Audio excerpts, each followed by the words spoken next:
Meu nome é Fernanda Vitória e, junto com Marquiane Ferreira, Ana Carolina e Moisés, vamos apresentar o trabalho de sociologia.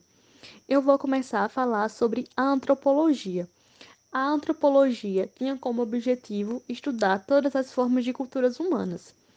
Ela se empenhou em apagar a ideia de que existe uma escala hierárquica onde se ordena grupos ou culturas, insinuando que umas são melhores e mais sofisticadas que outras. Assim, a antropologia procurou ouvir os grupos nativos e entender como eles pensam sobre sua própria cultura, seus costumes e morais. Aspectos socioantropológicos. Raça seria definida por critérios físicos ou biológicos. Para diferenciar os indivíduos, a raça se referiria às características físicas de uma pessoa, como estrutura óssea, cor da pele, do cabelo ou dos olhos. Etnia. Etnia se refere a um agrupamento de indivíduos que compartilham do mesmo sistema sociocultural, mesma língua e ou região geográfica. Racismo. O racismo pressupõe a existência de raças humanas e se utiliza da caracterização biogenética para explicar fenômenos sociais e culturais. Supõe ainda que existam raças superiores e raças inferiores, considerando, portanto, natural que estas sejam subjugadas pelas primeiras. Meu nome é Moisés, eu vou falar um pouco sobre o etnocentrismo. A palavra etnocentrismo demonia uma forma de avistar outras éticas, em suas derivações como culturas, hábitos, religiões, idiomas e formas de vida em geral, com base na ética própria. O etnocentrismo pode estabelecer como o racismo, xenofobia e intolerância religiosa. Como evitar o etnocentismo? A maior forma combativa ao etnocentismo é a qualquer tipo de preconceito, seja o estudo ou o incentivo ao estudo e o investimento em educação são as principais armas para combater-se gradativamente o preconceito hierarquizado na cultura de um povo. O fato de que o homem vê ao mundo através da sua cultura tem como consequência a propensão em consideração ao seu modo de vida como o mais corredor e o mais natural, da tendência demonizada etnocismo. É responsável em seus casos extremos pela ocorrência de um numeroso conflito social. Evolução social.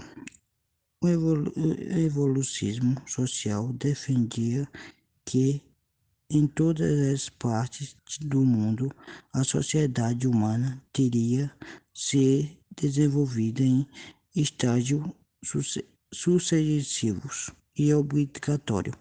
Isso significa que todos os grupos humanos teriam que atravessar as mesmas etapas de desenvolvimento, e as diferenças observadas entre a sociedade contemporânea seria consequência dos ritos diversos de evoluções. Assim como uma criança exige naturalmente a vida adulta e o selvagem alcança a civilização.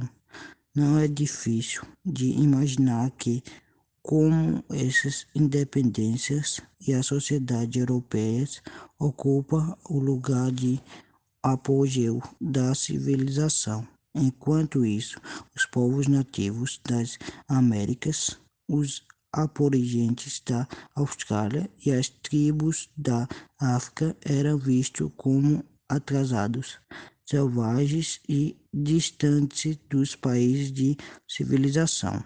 Assim, o conceito de civilização era um uso para classificar, julgar e justificar o domínio sobre os outros povos.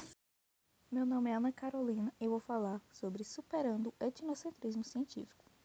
O etnocentrismo é um conceito da antropologia definido como a visão demonstrada por alguém que considera o seu grupo étnico ou cultura o centro de tudo, portanto, no plano mais importante que as outras culturas e sociedade. Franz Boas era um antropólogo alemão radicado nos Estados Unidos e conhecido como o pai da antropologia americana. Ele foi um importante opositor do racismo científico, que se retratava de raça como um conceito biológico e do envolvimento cultural, que hierarquizava a cultura e tratando-se a sociedade moderna ocidental europeu como o último estágio a ser atingido pelos demais. Franz Boas e a superação do evolucionismo. Franz Boas conseguiu evidenciar os erros da corrente teórica que tinha originado a antropologia, que era o evolucionismo social.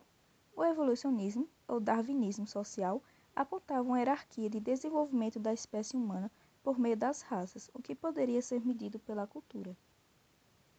A noção de cultura em Franz Boas. A cultura era conceituada como um resultado do pensamento racional do homem, manifesto em diferentes graus dentro de uma escala evolucionista. Encarava-se a história cultural como um processo unilinear e universal, cujas expressões peculiares a cada sociedade em dado momento refletiam seu estado de desenvolvimento. Culturismo, segundo Franz Boas, é uma forma de pensar a diversidade humana, na qual as noções de bem e mal, certo e errado, assim como outros juízos e valores, são relativos a cada cultura. Relativismo cultural. Franz Boas desenvolveu o conceito de relativismo cultural, que possibilita entender que cada grupo tem a sua verdade relativa, ou seja, não existe uma verdade de ser e estar no mundo único. O relativismo cultural postula que você deve conhecer a sociedade a ser pesquisada, desprezando o que o outro grupo cultural acha de uma maneira preconceituosa, mas entendendo quais as suas verdades, seu modo de viver, as suas concepções, entender que o homem é plural, portanto ele habita, valoriza e identifica uma forma de relação com o mundo que é sempre singular. E para concluir, irei falar sobre a alteridade, identidade e diversidade. Esses termos são bastante utilizados no campo da sociologia, na filosofia e na antropologia. Vou explicar como esses termos podem ser entendidos e aplicados. Em primeiro, a identidade. Podemos entender a identidade como algo que caracteriza algum grupo social.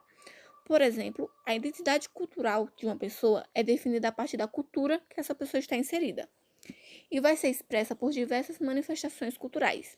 Por exemplo, nós, nordestinos, temos a nossa forma de expressar a nossa identidade cultural, através das festas juninas, da poesia popular e outras milhares de manifestações culturais que a gente encontra nos estados nordestinos. E a gente pode ligar isso à diversidade. Pessoas que possuem identidades sociais diferentes são reunidas em um único lugar, interagindo e compartilhando um pouco de si mesmo um com os outros. Porém, quando criamos um ambiente diverso, nós criamos também certas problemáticas na relação entre eu e o outro.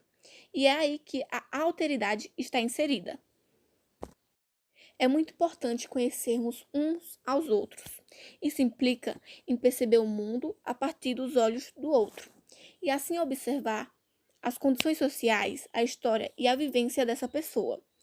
Exercendo esse princípio, entendemos que os outros são únicos e diferentes de nós, mas nem por isso são inferiores. Assim, a alteridade nos faz respeitar diferenças étnicas e culturais que existem entre as pessoas.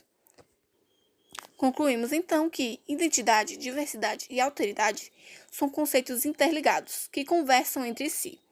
Então, é comum que quando falemos de um, o outro venha acompanhado. E isso tudo nos ajuda a compreender as relações sociais que vivemos.